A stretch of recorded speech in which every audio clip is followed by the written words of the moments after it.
Swaraj and Swadeshi ran parallel on Gandhi's schedule.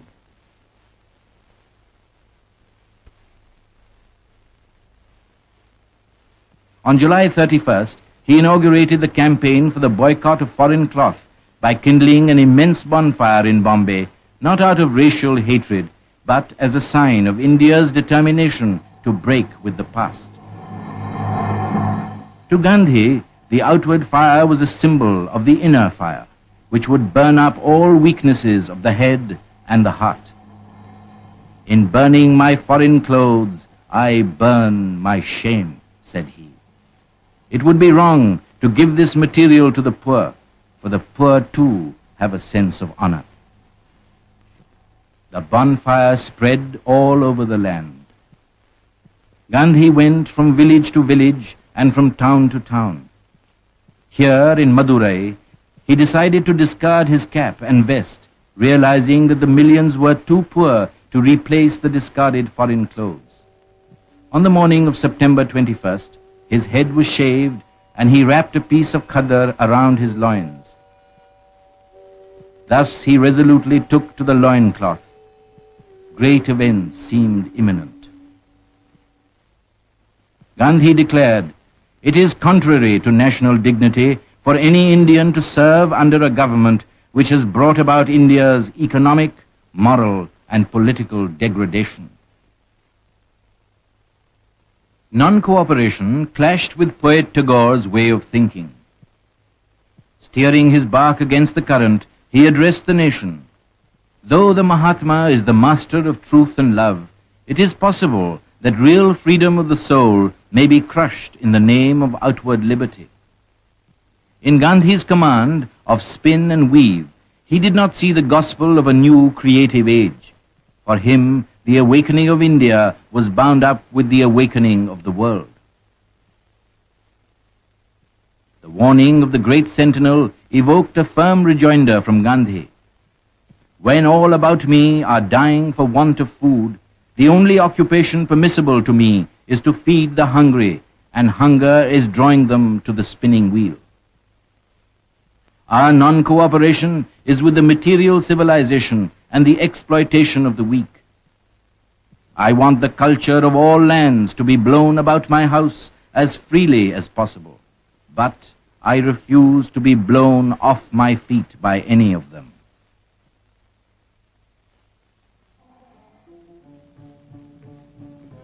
The revolution seemed to be smoldering everywhere, ready to burst into flames when the Indian National Congress met at Ahmedabad in December 1921.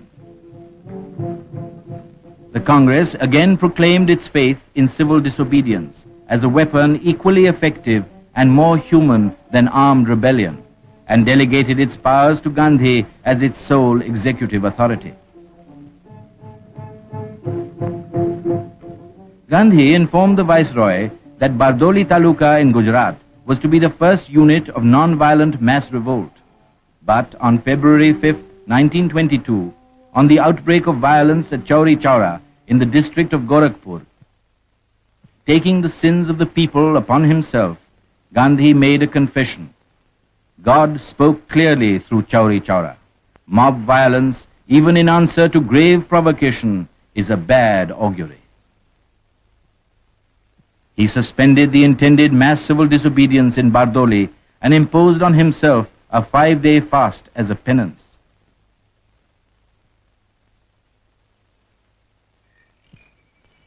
The long-expected happened at last. On March 10th, when Gandhi was about to retire, the police party arrived in the ashram to arrest him.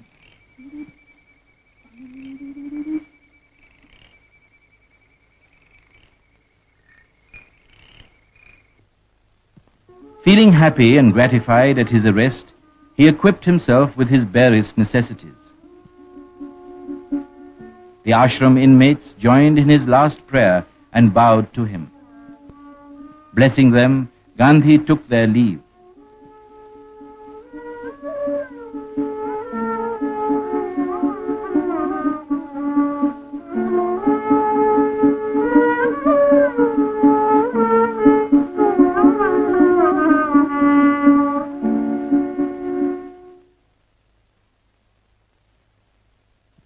At noon, March 18th, the great trial began at Circuit House, Ahmedabad.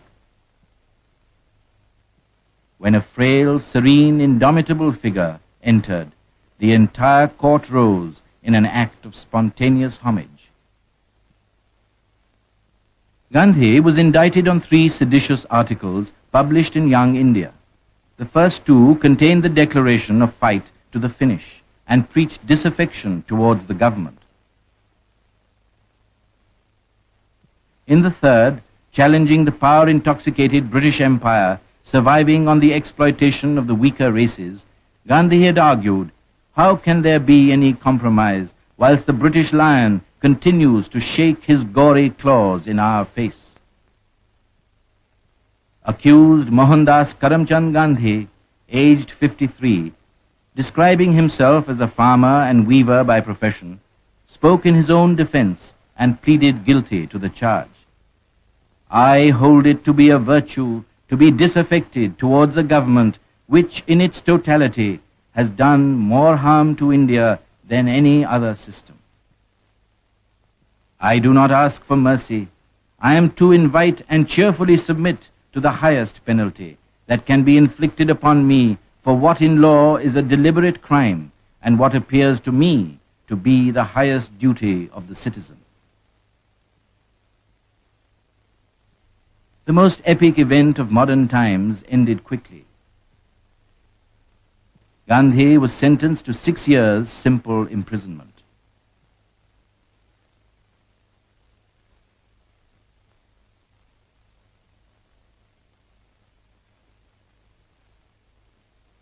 The embodied symbol of the Indian nation disappeared as the gates closed behind him.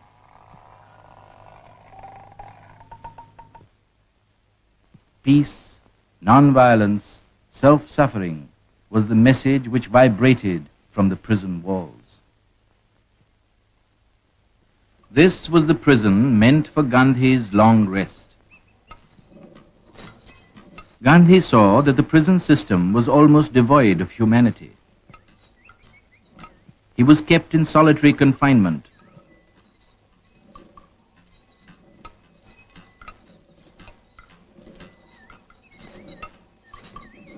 The jail manual was applied to him rigorously. He was subjected to search daily before lockup. His resistance as a Satyagrahi ceased and obedience was resumed as a prisoner, though he respectfully declined to be humiliated.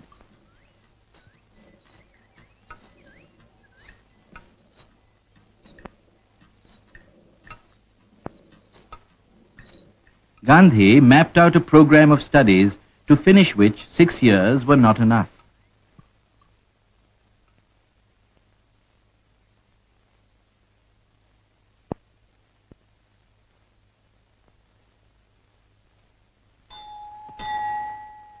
He accounted for every minute of his time. His day dawned with a prayer. At 6, he began his work. Spinning, which became an inner need with him, occupied him for 3 hours. While turning the spinning wheel, his attention was fixed on a single point.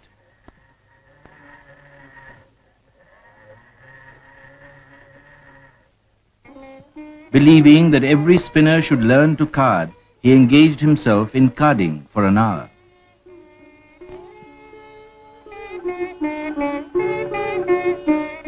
Six hours he devoted to literary efforts, sitting down to his books with the delight of a young man. He read extensively on religion and literature.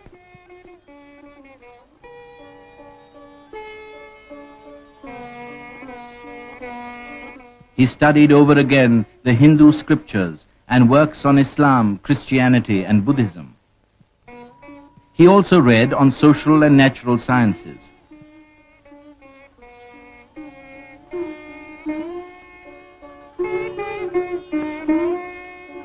History for him had a special spiritual significance, for he believed that truth transcends history.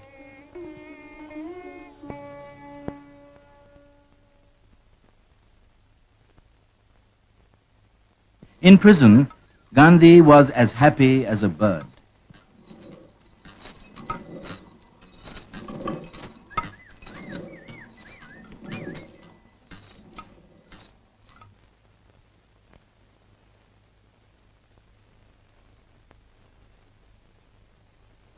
Gandhi's spirit animated the free world. Romain Rolland observed in his biography of Gandhi, "This is the man who stirred 300 million people to revolt, who has introduced into human politics the strongest religious impetus of the last 2,000 years." The walls were no barriers to his thought. He wrote a primer for children, which stressed the importance of a clean body and a composed mind, of prayer, spinning, and nature study, hoping that the mother in India would in future be her child's teacher.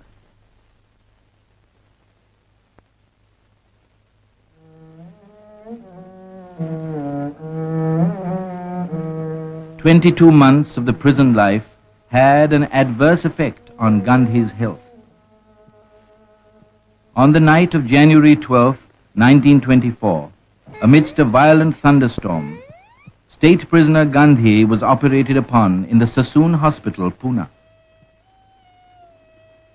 The electric light fused during the operation.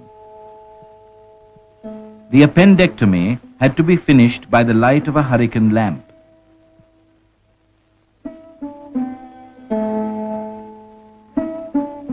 Gandhi thanked his surgeon, Colonel Maddock, profusely, and they became warm friends.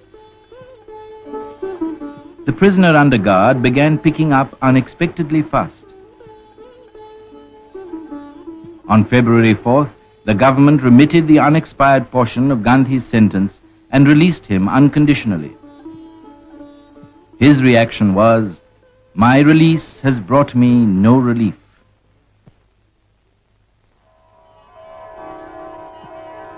Early in March, Gandhi came to Porbandar at Juhu by the seaside near Bombay to recuperate.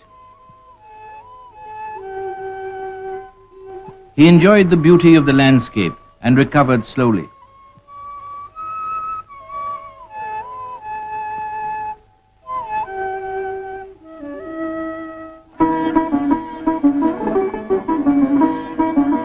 While convalescing, Gandhi resumed editorial charge of his weeklies after 2 years.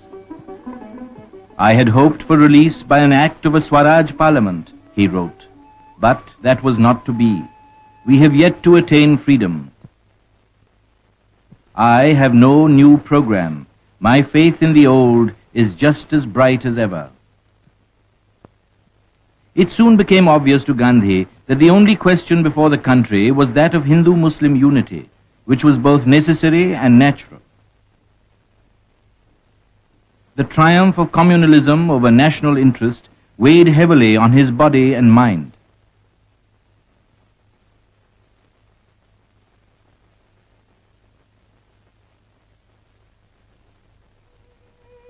Dedicated to the highest cause, universal brotherhood of man, though still weak, Gandhi, at the call of his conscience, imposed upon himself a penitential fast of 21 days on September 18, 1924. The attention of the nation was focused on Maulana Muhammad Ali's house in Delhi, for the stake was one man's life and the price the nation's freedom. Gandhi appealed to end the quarrel, which was a disgrace to religion and humanity. Faith in oneself is faith in God. If we have that faith, we shall cease to fear one another.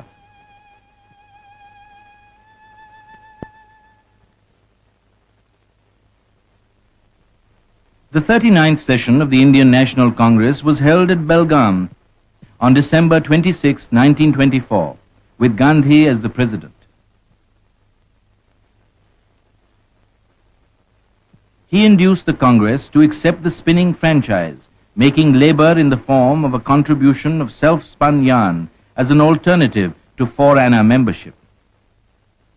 His concluding remarks were, "Satyagraha is search for truth.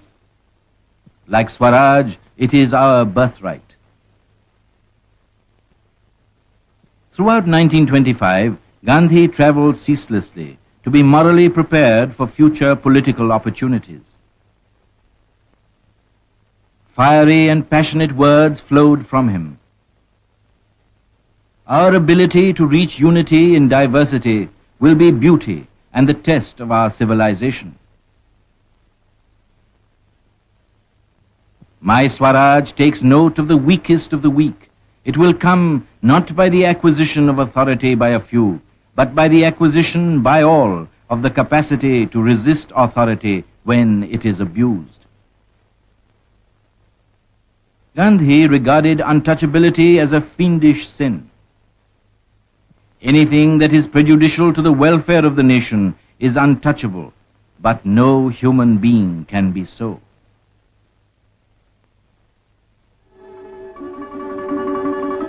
The spinning wheel was presented to the nation for giving occupation to the millions who have been reduced to pauperism. Charkha is intended to realize the essential and living oneness of interest among India's myriads. It is criminal to displace the hand labor by the introduction of power-driven spindles. If India was really to prosper in her villages and not in her cities, the spinning wheel was the only instrument of its prosperity and freedom.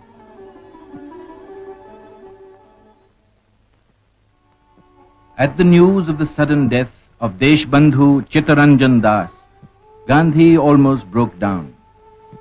India has lost a jewel, but we must regain it by gaining Swaraj.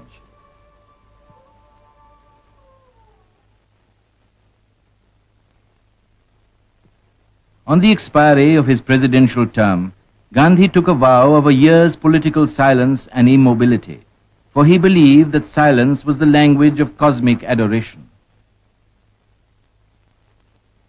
The year of silence gave Gandhi's body time to rest.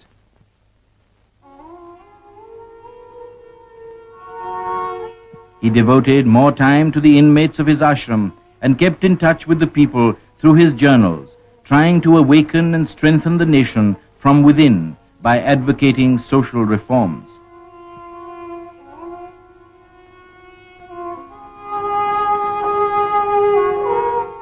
Justifying his crucial decision to kill an ailing calf in the ashram, he argued, "I felt that humanity demands that agony should be ended by ending life itself."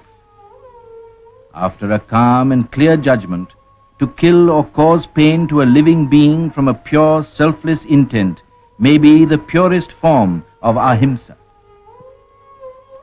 To cause pain or wish ill to take life of any living being out of anger or selfish intent is himsa. He gave discourses on the New Testament, the Gita, and the Ramayana. The central theme of the Gita, according to him, was the renunciation of the fruits of one's action. A new impulse was driving the people forward. The peasants of the Bardoli Taluka in Gujarat, who were lifted into a mood of sacrifice by the spark of Gandhiism, launched a struggle against the oppressive increase of revenue under the guidance of Vallabhbhai Patel, spontaneously called Sardar, the leader. Hundreds were arrested and driven off their farms. Their property was attached and confiscated.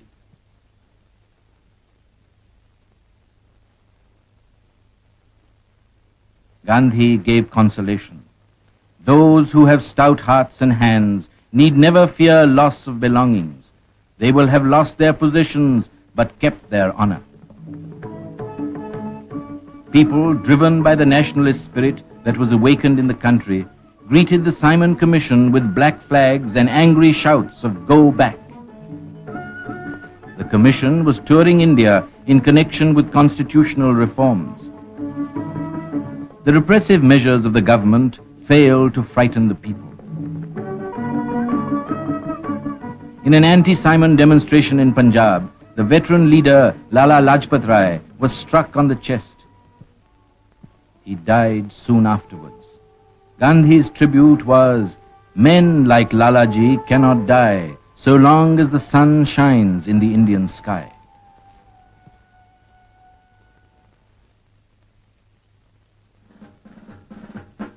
The Calcutta Congress was held in December 1928 under the presidentship of Motilal Nehru.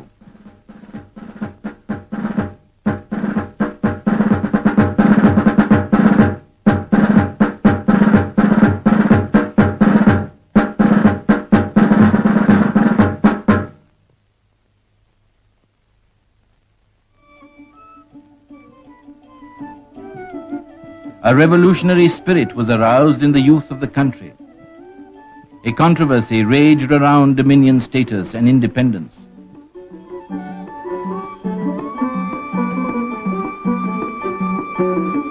Representing the younger generation, Jawaharlal Nehru and Subhash Chandra Bose opposed the all-parties report supporting dominion status.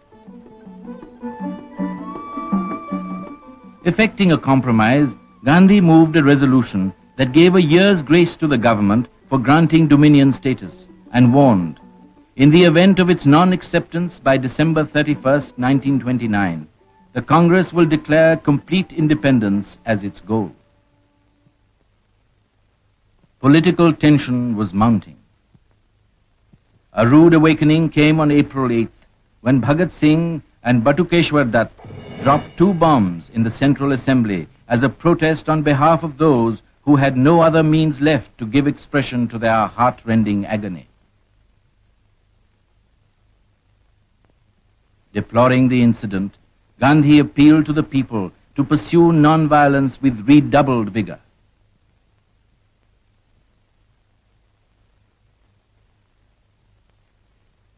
Gandhi's epoch-making autobiography, His Experiments with Truth till 1920, appeared in 2 volumes. My life from this point onwards, argued he, has been so public that there is hardly anything that the people do not know about it.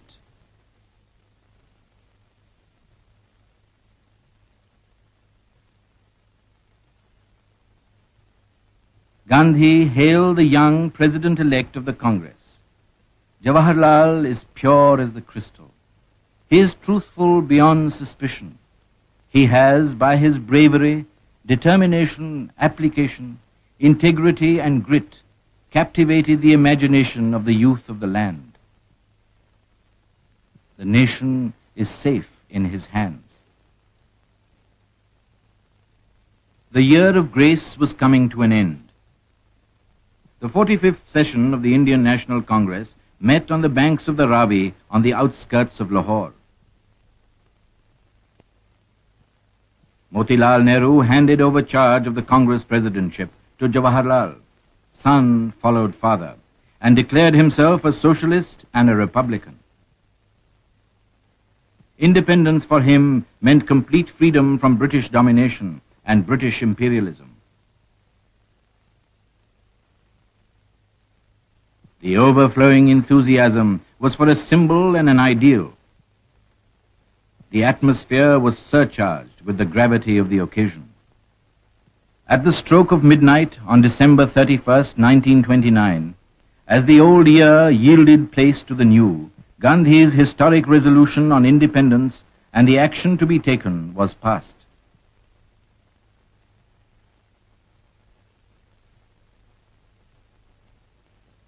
The flag of Indian independence was unfurled amidst deafening shouts of Inqilab Zindabad, long live revolution. India's cry for independence resounded all over the world. To give a start to the campaign, January 26, 1930 was observed as Independence Day. The vast multitudes all over the country solemnly pledged, "We believe that it is the inalienable right of the Indian people, as of any other people, to have freedom. We hold it to be a crime against man and God to submit any longer to a rule that has caused disaster to our country."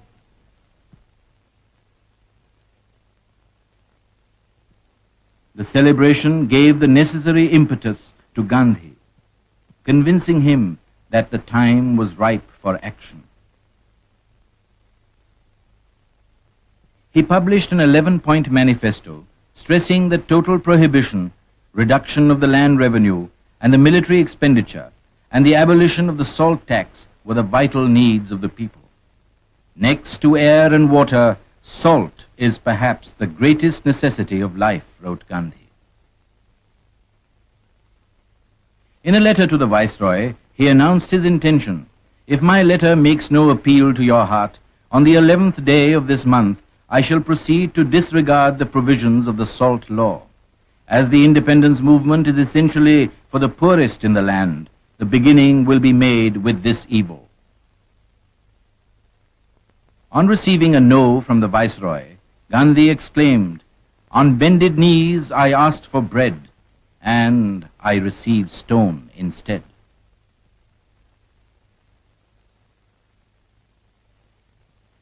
Gandhi resolved that he would himself perform the first act of civil disobedience by taking salt illegally from the sea with select ashram inmates for whom non-violence was an article of faith. India was preparing to vindicate its right to freedom. On March 9, 1930, crowds and crowds of men, women and children forded the river Sabarmati. 75,000 people met and in Gandhi's presence took the pledge, "Without achieving freedom for our country, we shall not rest in peace, nor will the government get peace." Gandhi devoted all his time and energy to an intensive preparation of the ashram for the final conflict at the appointed hour.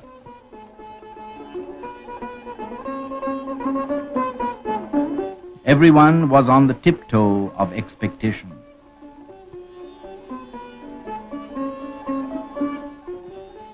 On the eve of the historic Salt March, Gandhi touched the tender chords of the people's hearts when he said, "These may be the last words of my life on the sacred banks of the Sabarmati. We have resolved to utilize all our resources in the pursuit of an exclusively non-violent struggle.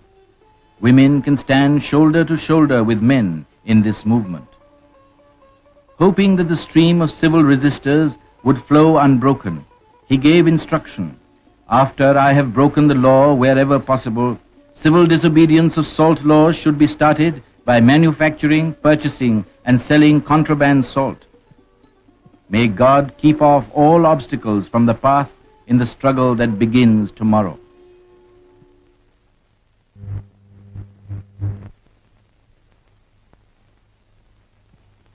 On March 12th, with the coming of daylight, India's soul was awake.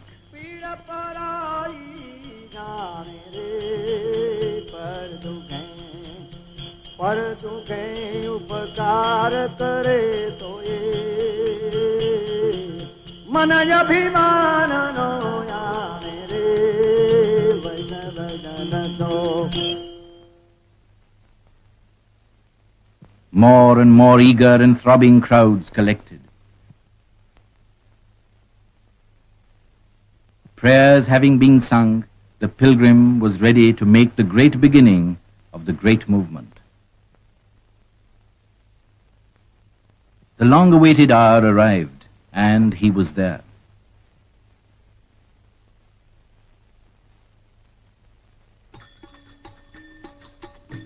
The great march for liberty began. Gandhi started on his 241-mile-long trek from the ashram to Dandi, a village on the sea coast, along with his chosen band of 78 ashram inmates, symbols of the national determination with a strong resolve and undaunted look. As the epic march began, multitudes thundered out their welcome to the revolution and expressed their will to do and die through the cries of Inqilab Zindabad. 61-year-old Gandhi, with his undying faith in the justice of the cause he was pursuing and in the success of the great campaign he had embarked upon, marched at the head of the procession with quick and unfaltering steps. The pilgrim marches onward on his long trek through the seas of humanity to the appointed place where India is first coming to grips with the great British Empire, observed Jawaharlal Nehru. Staff in hand, he goes along the dusty roads of Gujarat, clear-eyed and firm of step, with his faithful band trudging along behind him.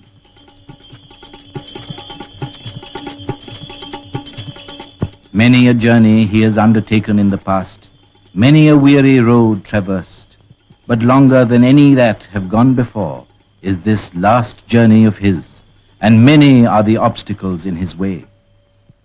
but the fire of great resolve is in him and surpassing love of his countrymen.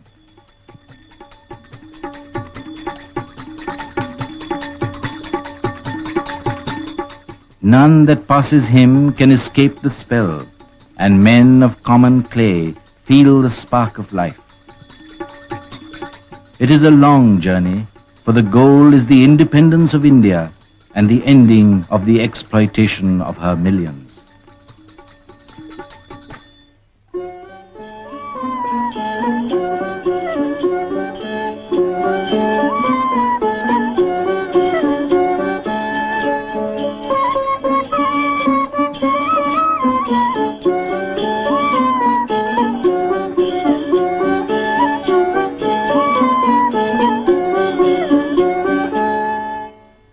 The soldiers of freedom marched all along the distance of 13 miles to Aslali, the first halt.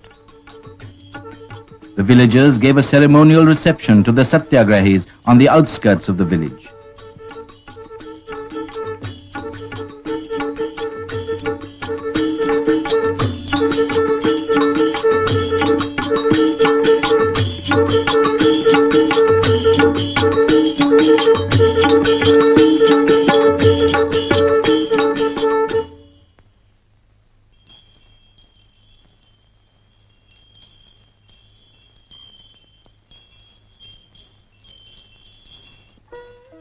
After the day's march through heat and dust, Gandhi and his followers entered the village Dharamshala for the night's rest.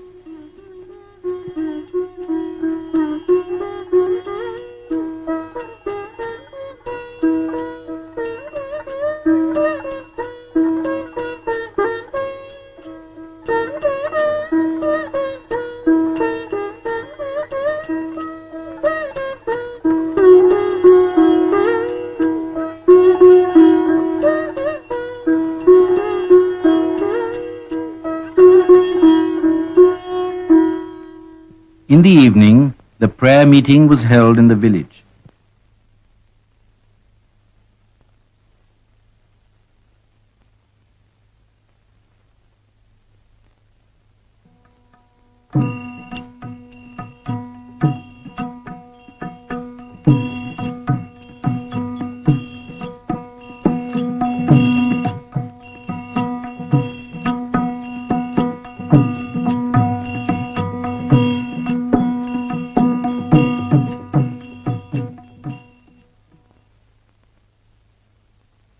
Gandhi explained his mission. The soldiers of the first batch had burnt their boats the moment the march began. He added that he would not return to the ashram until the Salt Act was repealed and Swaraj won. He expounded the real nature of democracy. We want to establish a government which will not do anything against the will of the people. He exhorted the villagers to take to the spinning wheel, to look to the sanitation of the village, and to treat the untouchables with brotherly love. He also urged them to join the movement to break the most inhuman poll tax, as it would be a step forward on the way to Swaraj.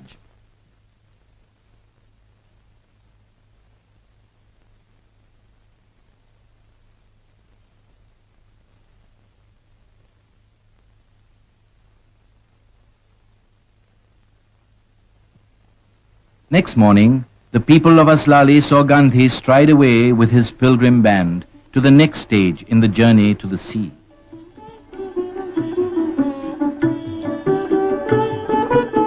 Daily, Gandhi tramped about 10 miles. On the way, he spoke on his familiar themes, beseeching the people to abjure alcohol, abandon child marriage, and, when the signal came, to break the salt law. As the procession marched through village after village, the people followed the fortunes of this marching column from day to day, and the temperature of the country went up. The army was marching in a disciplined manner. The agile general in front was indeed a source of inspiration to all. The march continued, and the message of sedition came in clearer and firmer tones. In 10 days, the marchers covered 115 miles, half the distance between Sabarmati and Dandi. The pitch of the people's emotion was rising, and so was the readiness for sacrifice. On the 15th day, the band reached Broch and crossed the river Narmada.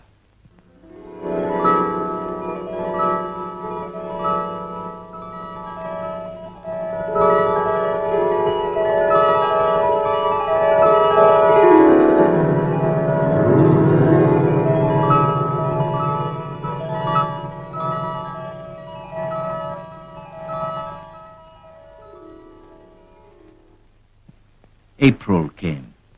Gandhi drew near to the sea, and the country waited for the word to begin civil disobedience.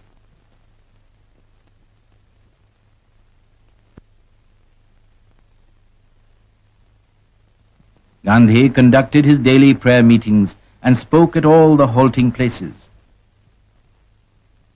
Seeking the people's cooperation for the righteous struggle, he observed, Satyagraha cannot succeed without a spirit of purity and self-sacrifice. The rebel preached the duty of disloyalty. Loyalty to a state so corrupt is a sin, disloyalty a virtue. In the area traversed, several village headmen threw up their government jobs. Gandhi admonished his hosts for being lavish and extravagant in welcoming the marchers. In your hospitality towards servants like us, you will have to be miserly rather than lavish.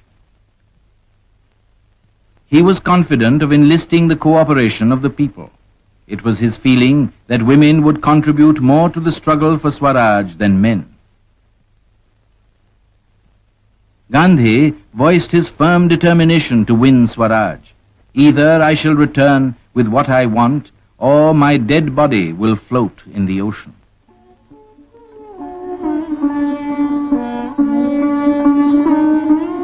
Monday was a day of rest every week. Gandhi insisted on the ashram routine being followed by every one of the pilgrims, especially in three essentials: prayer, spinning, and writing the daily diary. That rigorous self-discipline will generate in us, said he, a force which will enable us to retain what we have won.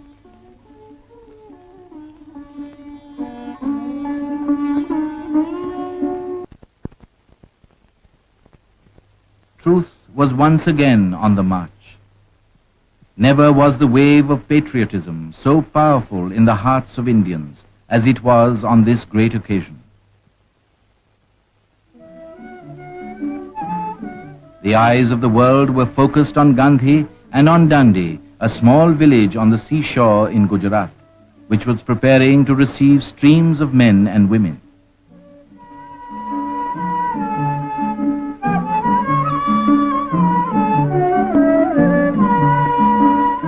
Dandi, the destination of the great march, was in sight.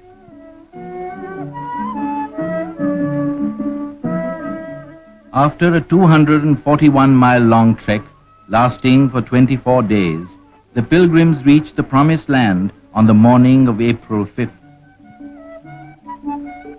Sarojini Naidu received Gandhi and his followers on the outskirts of the village.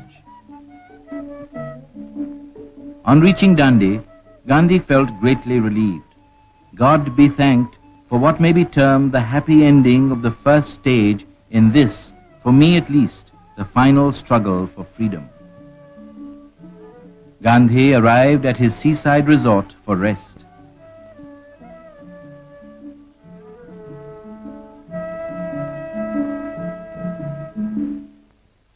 After relaxing for a few hours, he set out to prepare the people for the war against the salt tax that was to begin next morning.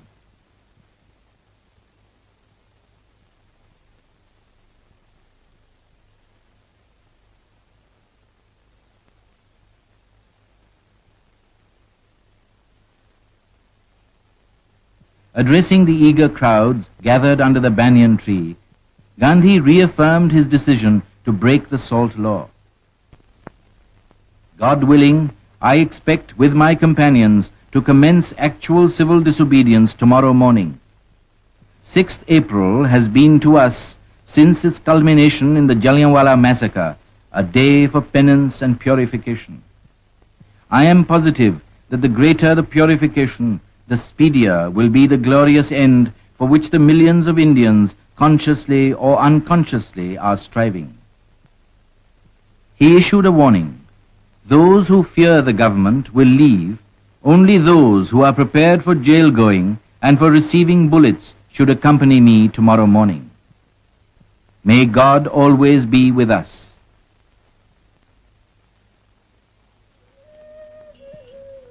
On April 6th, the first day of the National Week, Gandhi's morning prayer was more than usually solemn.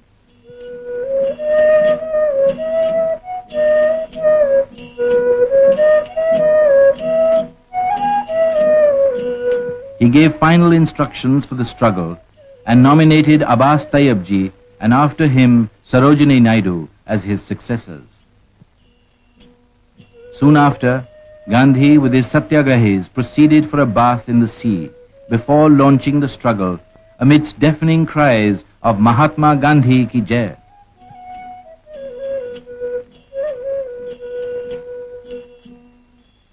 The leaders and his followers bathed in the sea.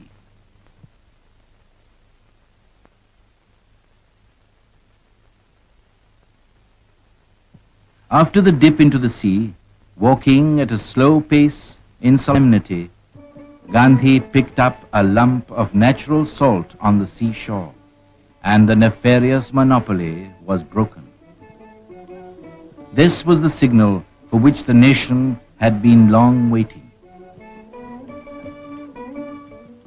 The act performed, India had its cue.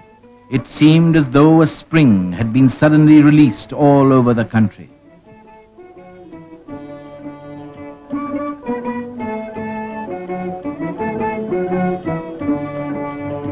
The agitation and disobedience spread to the far-flung regions. India was seething in revolt. It was open to anyone who would take the risk of prosecution under the salt law to manufacture salt wherever he wished and wherever it was convenient. The main thing was to commit a breach of the obnoxious law. The program impressed the multitude and made them act in an organized way. In town and villages, everywhere within reach of the sea, salt manufacture was the action of the day. Due to the abounding enthusiasm of the people, this program spread like a prairie fire. Most striking was the part of women in the national struggle. In the hour of trial, they came out in large numbers from the seclusion of their homes and threw themselves into the struggle. Gandhi observed, in this non-violent warfare, women's contribution should be much greater than men's. To call women the weaker sex is a libel. It is man's injustice to women. If non-violence is the law of our being, the future is with woman.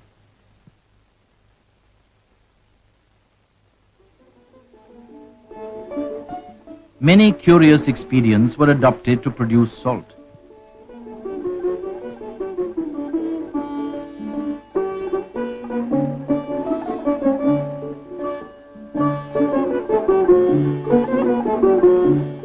It was waved about in triumph and often auctioned for fancy prices.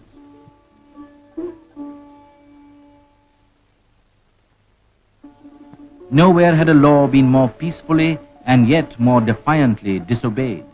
All honor to the people who were fighting this unequal battle with bravery and a firm determination to go through the brutalities and tortures perpetrated on them. There were numerous prosecutions, more numerous arrests, far more numerous detentions, forcible seizures of salt, and brutal and savage assaults on the people. And yet, there was unbreakable peace everywhere, and greater determination to prosecute the campaign. The war against the salt tax continued.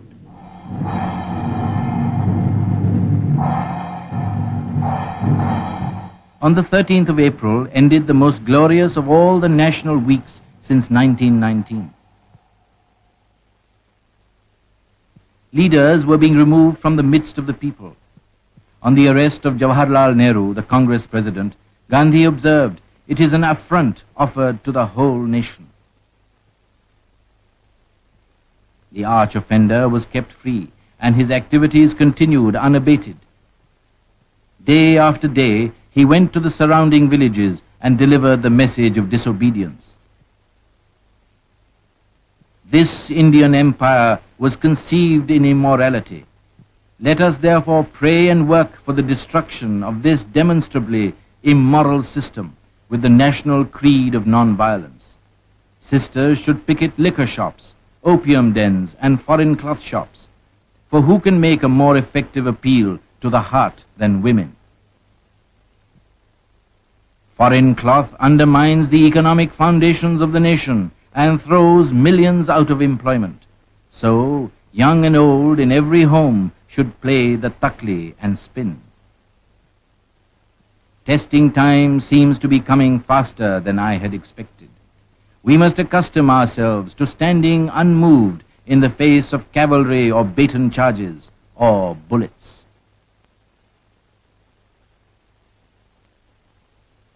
Gandhi sounded a warning to the black regime. If the government neither arrest nor declare the salt free, they will find people marching to be shot rather than be tortured. He explained the difference between freedom and license. Freedom is a fruit of suffering. License imposes suffering upon society, and labeled the government as a government of unbridled license. On the promulgation of the Ordinance of the Press Act, Gandhi advised the pressmen to be prepared for handing over their property along with their bodies to the authorities rather than sell their souls.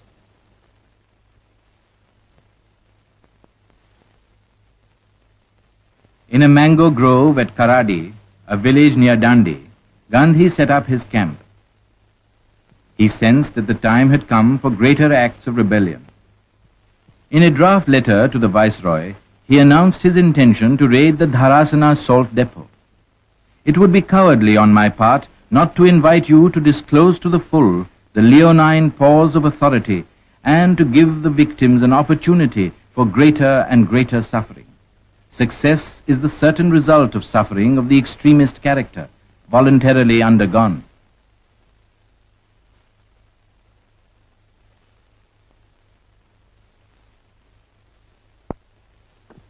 Gandhi and his disciples had gone to sleep in the palm leaf hut at Karadi.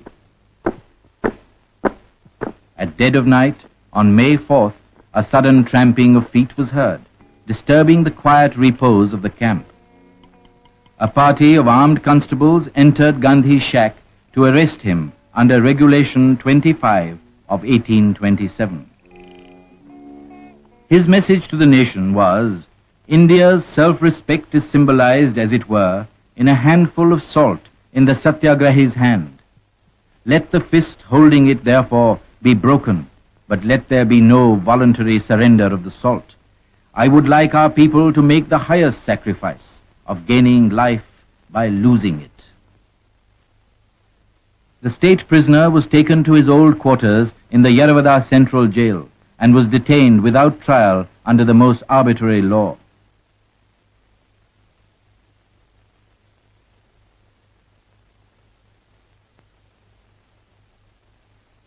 Men, women, and children of all communities and classes in India joined together and proclaimed their determination to win liberty or to die. India waged a relentless struggle, facing hardship cheerfully on the path of high purpose and noble endeavor. It was in this readiness to suffer that the moral power of this movement resided. Massive raids on salt pans and depots were organized.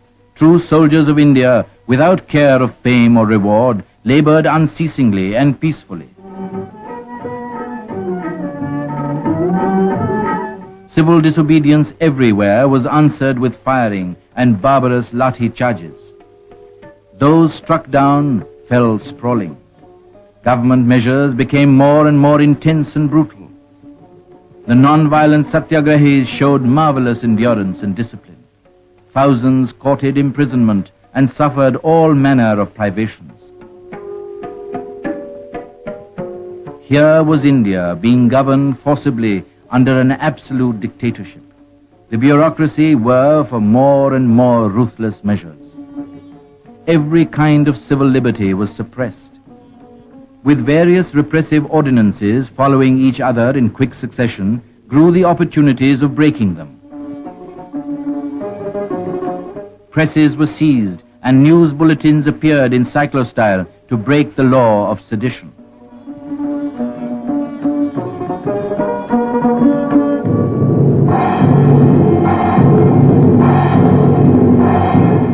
The boycott of foreign cloth and picketing of liquor shops was intensified. The peasantry were in fine mettle and the no-tax campaign was started. The events had given the people confidence in their national strength and stamina. India was in full revolt. Scores of members resigned from the legislature. The Congress committees were declared illegal. The police began mass arrests.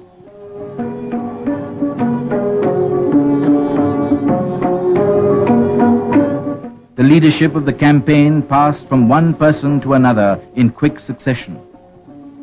India became a vast prison house, and yet the government failed to bend the people. Hundreds laid down their lives at the altar of freedom.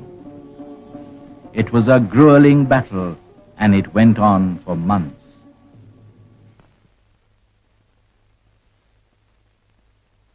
With the Viceroy's consent, Tej Bahadur Sapru and M.R. Jayakar went to Gandhi in the Yaravada prison for peace parleys. On Gandhi saying that the Congress President Jawaharlal Nehru's must be the final voice, the Nehrus, Motilal and Jawaharlal were brought to Yaravada from the Naini prison to confer with him. After discussion with the negotiators, the Congress leaders declared that an unbridgeable gulf separated them from the British position. They maintained that the wonderful mass response to the movement was its own justification and laid down the minimum conditions for its withdrawal. The document stressed the right of India to secede from the empire.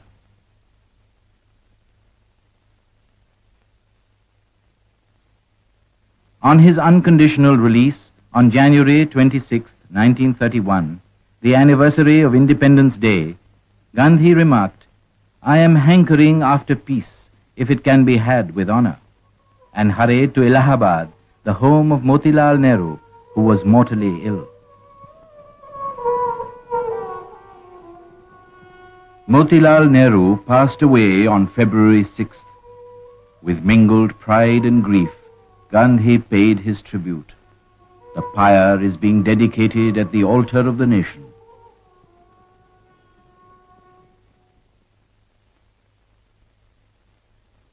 A crucial meeting of the Congress Working Committee held at Anand Bhavan, Allahabad, expressed its abiding faith in civil disobedience and passed Gandhi's resolution laying down conditions for a truce, demanding general political amnesty and immediate cessation of repression. Always willing to go out of his way to meet the opponents and seeking to break the barriers of anger and distrust, Gandhi decided to leave no stone unturned to attain peace and undertook to negotiate with the Viceroy.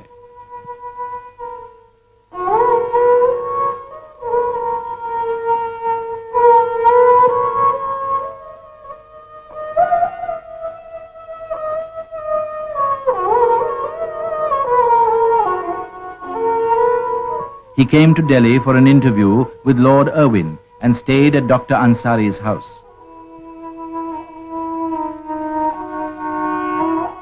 On February 17th, the half-naked fakir, as Winston Churchill called Gandhi, went to the Viceroy's house to parley with the representative of the King Emperor.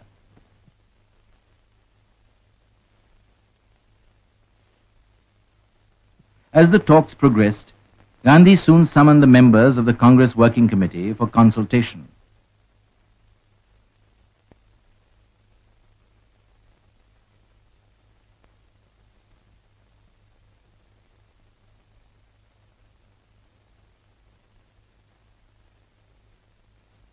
On his return from the Viceroy's house, he used to explain every point that arose in the discussion to the members of the Working Committee, which was constantly in session.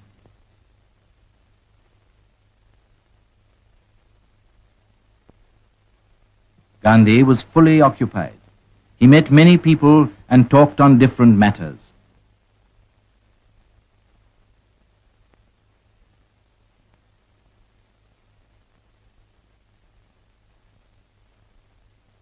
He appealed to the sense of service in women and asked them to join him and share his aspiration of making the spirit of service permeate the atmosphere by becoming humble servants of the country.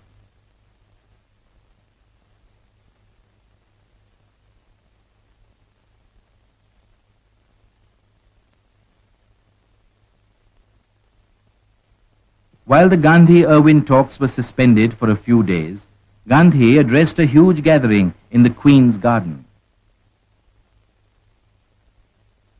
I may say this much, that these talks have been conducted in a most friendly manner and with much sweetness.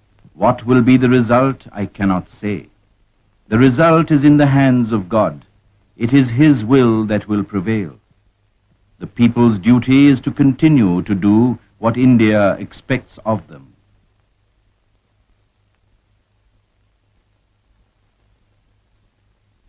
After 8 meetings, spread over 3 weeks, the Gandhi-Irwin Pact was signed on March 5, 1931. The settlement was provisional and conditional. The vital question of the objective of independence remained. It is not wise to say which is the victorious party, remarked Gandhi. The prison gates opened. Thousands of civil disobedience prisoners were discharged and welcomed by the people.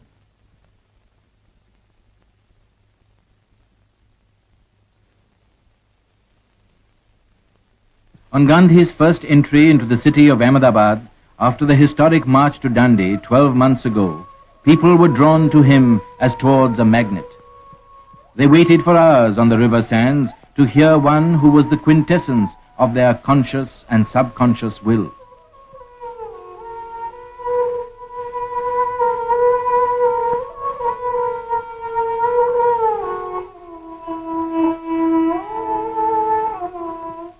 Replying to the citizens' address, Gandhi justified the provisional settlement and asked the people to respect it in letter and spirit, for though it did not give Swaraj, it opened the second door to it. He advised the people to achieve communal unity, eradicate the drink evil, banish foreign cloth, and produce khaddar, which would not only help them in increasing their power, but also in securing complete independence. For the children, his message was, the history of the world speaks loudly about the actions of children. So I expect much from you in the struggle ahead.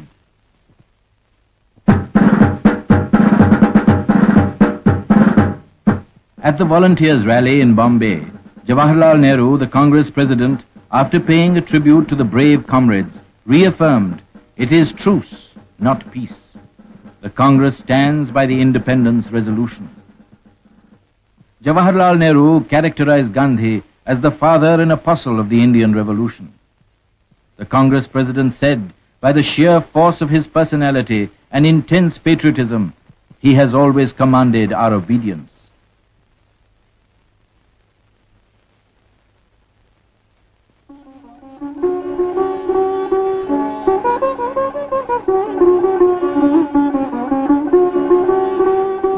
In the third week of March, Gandhi and his colleagues were given a reception, the like of which Bombay had seldom witnessed.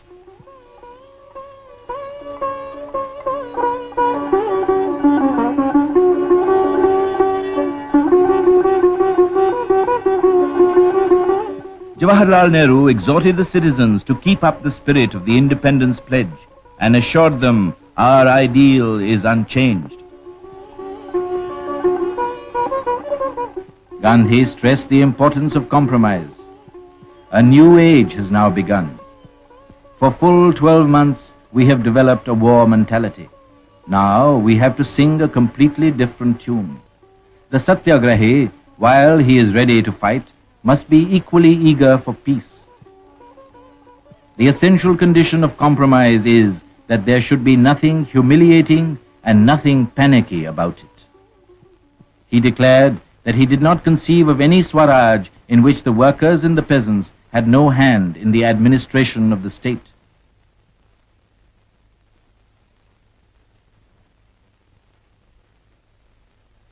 Congratulating the workers at a Khadi center, Gandhi stressed the importance of constructive work as a preparation for Swaraj. Gandhi held the Congress volunteers and their work in esteem and asked them to be prepared both for peace and war, and said that he would not accept any scheme of Swaraj which did not contain the substance of independence. Let us carry on the process of self-purification with greater faith so that we may grow in strength day by day.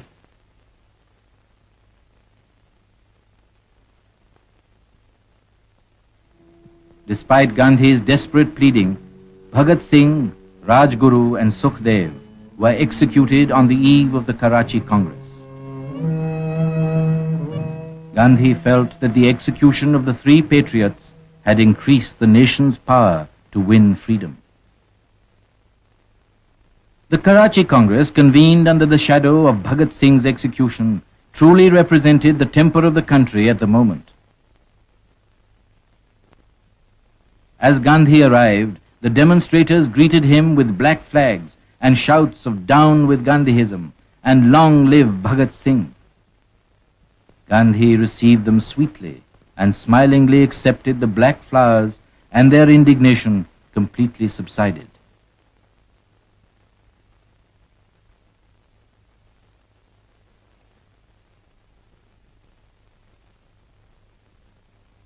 The Congress had a strong contingent of Khudai Khidmatgars, servants of God. They had played a conspicuous part in the civil disobedience movement in the frontier province under the leadership of Abdul Ghaffar Khan, called Frontier Gandhi. The annual session of the Congress met under the presidentship of Sardar Vallabhbhai Patel on March 29, 1931. "The Congress represents and exists for the millions" was the refrain of the President's address. At the Congress, the awakened spirit of the people was very much in evidence. It adopted a charter of fundamental rights embodying Gandhi's 11 points and a few more introduced by Jawaharlal Nehru, enumerating civic liberties, universal adult suffrage, free and compulsory education, and nationalization of key industries, and stressed the secular character of the state. Thus, the Congress took a step in the socialist direction to lessen the burden of the poor. The Congress session marked the pinnacle of Gandhi's popularity and prestige with the people. The Congress ratified the Gandhi-Irwin Agreement and appointed Gandhi as the sole Congress representative at the Round Table Conference.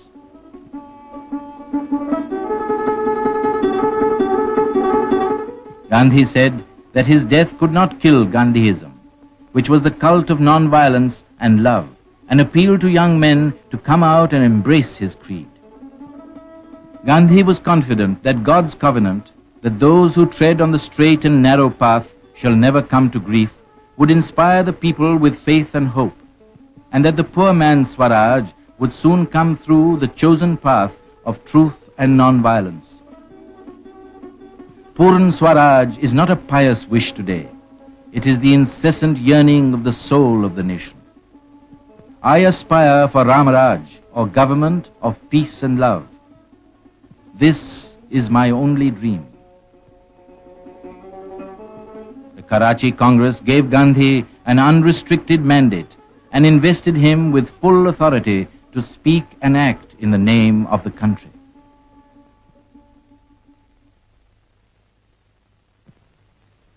Gandhi had awakened the nation from the slumber of centuries and endowed it with the courage and determination to be free. The colors of the national flag were changed at Gandhi's instance. White, green, and red were replaced by saffron, standing for courage and sacrifice, white for truth and peace, green for faith and strength. The spinning wheel represented the hope of the masses.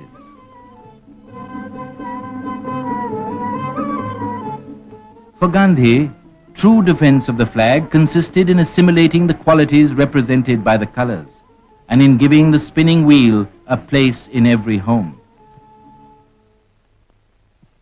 He explained, "We have nearly 700,000 villages, a large number of which are living in a condition of semi-starvation. And they do so because they have no employment for nearly 6 months in the year. That being the case, it is necessary to find some supplementary occupation. Such an occupation is hand spinning."